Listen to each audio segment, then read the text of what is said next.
Welcome to Total Retail Talks, your podcast channel for retail knowledge. Hello, and welcome to episode 63 of Total Retail Talks. I'm Joe Keenan, Executive Editor of Total Retail.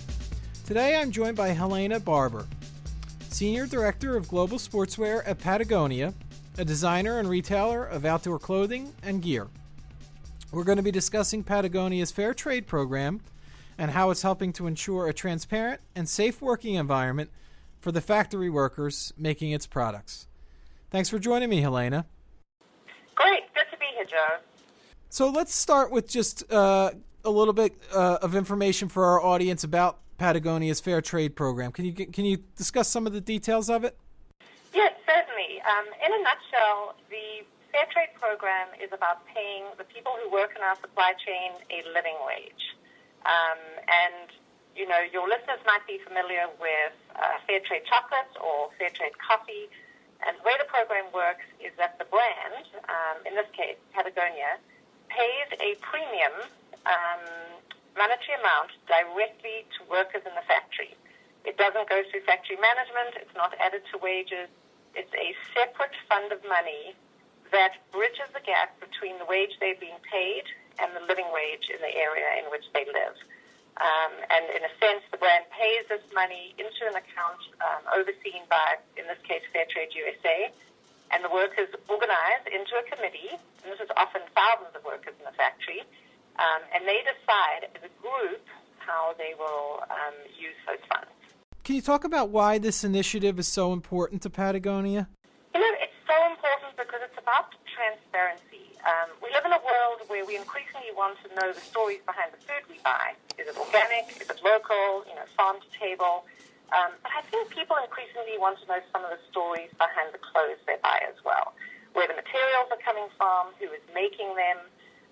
You know, by many estimates, there are about 60 million people working in the apparel industry globally, many in developing economies, some of them in the poorest parts of the world. And it's been common in our industry to shift production to lower wages, kind of this race to the bottom. So I think it's really important at this time for customers to be aware of who is sewing and who is working on the apparel that they purchase in the store. So maybe is there an example that you could cite of how Patagonia partnering with Fair Trade USA is going to help to improve the lives of the factory workers around the globe that we're speaking about? Absolutely. You know, we've had this program ongoing for 2.5 years, so we have some really great stories about the impact on workers. I think there's several things to discuss here. The one is tangibly, workers are getting a payout directly to them. And in many cases, they choose very meaningful things that they want to do with the money. It could be purchasing raincoats to protect their uniforms, you know, in a factory in India where there's monsoons. It could be setting up a daycare in the factory so that when women have young children, they don't have to leave the workforce and they can have children there in the factory in a very safe daycare environment. It could be cash payouts. We had with one factory where people wanted to do scholarships for their children to be able to have higher education. So I think tangible payouts are one benefit.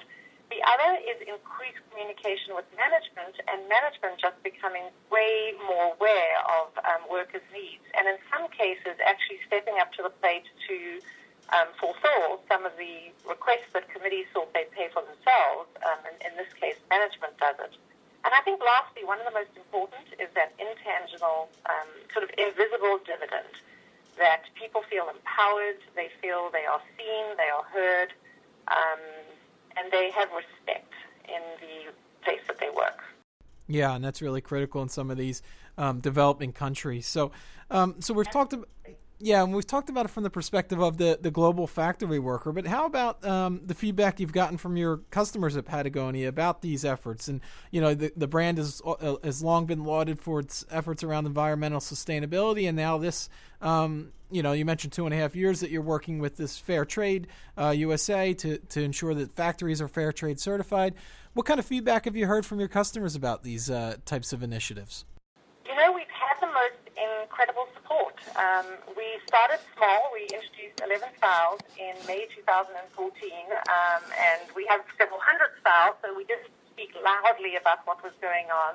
At this point, we were at about 20% of our styles are fair trade certified, and a year from now, it'll be almost 30%, and have had just amazing support. We were also, a little hesitant, knowing our heritage has been very much in the environmental sustainability sector, but this particular project has been embraced by people within and without the company, and it's been very encouraging. You often hear the phrase, doing good, produces, helps produce good business results, and doing good ends up not only do you improve the lives of others, but you can really help to build your business. So I'm curious about the business benefits that Patagonia has come to realize from some of its various corporate social responsibility programs. Right. It's an interesting question. I think we are really living in a time today where people are looking to authentic brands.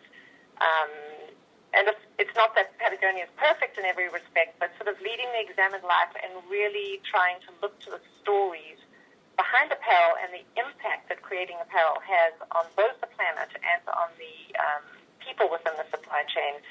I think it's just an important effort to make by both ourselves and other brands who are doing the same thing. And I think there's something that resonates with the customer who's looking for that transparency and visibility on the world, the story behind the garment.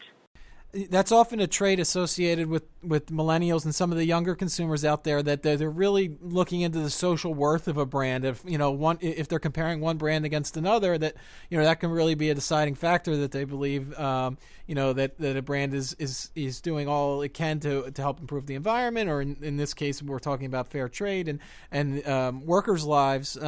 Have you found that to be the case at Patagonia, especially among your younger consumer base, millennials maybe in particular? Absolutely. I think in many cases, millennials are asking, some of the harder questions. I am encouraged when I see what's happened in the food industry in the last decade or so, just kind of the success of anything from a farmer's market to organic food, people wanting to know what the story is. And I think millennials are really at the forefront of our customer base, asking the same questions about apparel. And then my final question, Helena, is you mentioned that Patagonia has been doing this for about 2.5 years with its fair trade program. Do you have any advice for other retailers that may be looking to start their own fair trade program?